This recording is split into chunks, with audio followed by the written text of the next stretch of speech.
Hello and welcome back to Shakesyear. We are working on Othello. We're getting towards the end of Othello, actually. We've made it to Act 5. Yay!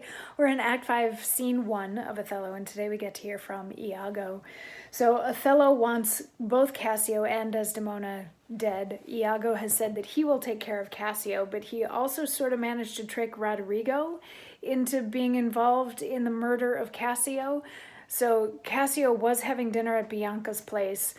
Iago is going to station Roderigo outside so that when Cassio leaves, Roderigo can jump him, but then Iago is going to be there as a second so that one way or the other he dies.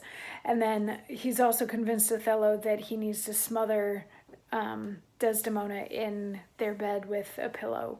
So those are the main things that are going on. We got to see Desdemona and Emilia have a woman-to-woman moment where Emilia was incredibly feminist and Desdemona is feeling very lost and all of that sort of stuff as Desdemona is getting ready for bed. But the top of Act 5, Scene 1, we have Iago and Roderigo getting ready to jump Cassio as he leaves this dinner. So they're sort of stationed outside, and Iago's like, go wait right over there, and Roderigo does. And while they're crouched and waiting, Iago gets to have a bit of an aside with the audience where he says, "I've rubbed this young cat almost to the sense, and he grows angry." Now, whether he kill Cassio or Cassio him, or each to kill the other, every way makes my gain. Live Roderigo. He calls me to a restitution large of gold and jewels that I bobbed from him as gifts to Desdemona. It must not be. If Cassio do remain, he hath a daily beauty in his life that makes me ugly. And besides, the more may unfold me to him. There stand I in much peril. Now, he must die. But so, I heard him coming.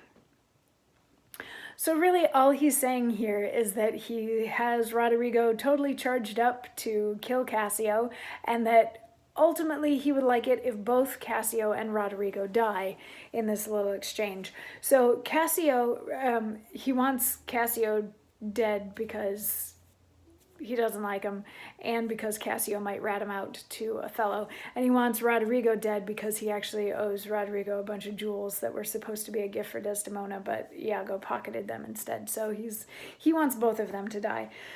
So when Cassio comes walking by, Roderigo does jump out to try to get him, but he misses, and Cassio stabs Roderigo, not fatally. He just wounds him, but he does stab him.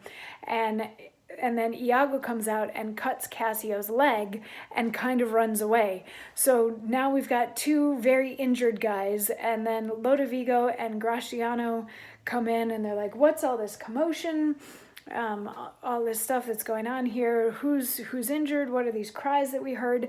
Iago comes back out as if he has just been awakened by all of this stuff, and he's like, what's going on? It's so dark. Didn't anybody hear a cry? I have to, oh my goodness, Cassio is injured. We must defend him. He goes over and he stabs Roderigo, killing Roderigo himself right then and there.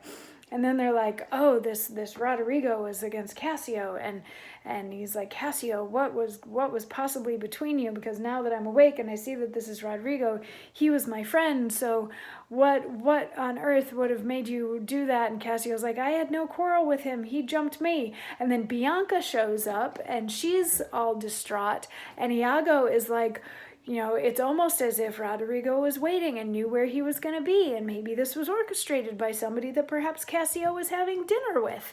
And Bianca turns pale because she doesn't know what's going on now, and they end up carting Roderigo away, and Cassio's like, I was having dinner with Bianca. So then Iago tries to make it look to Lodovico and Gratiano like maybe Bianca orchestrated this whole thing so that Roderigo would jump Cassio, and he's just creating confusion to try to get all of the stuff that he wants done without him being tied to any of it. And at the very end of the scene, as everybody's kind of going their separate ways and they're gonna try to figure out what really happened, sort of a thing, Roderigo is dead and Cassio is very wounded but not dead yet. Iago gets to have like one more little aside to the audience where he's like, this is it. Tonight is my make or break night. I'm either going to win everything or I'm going to lose everything tonight. And that's the end of Act 5, Scene 1. So we've only got one scene left to go. We have Act 5, Scene 2, which is going to wrap all of it up, and we're going to find out whether or not Iago wins, whether or not Othello wins, who lives, who dies, how the whole play ends. Just, I mean, keep in mind, it's called a tragedy, so you can probably imagine. Anyway, I will see you tomorrow for more as we get towards the end of Othello. Mwah.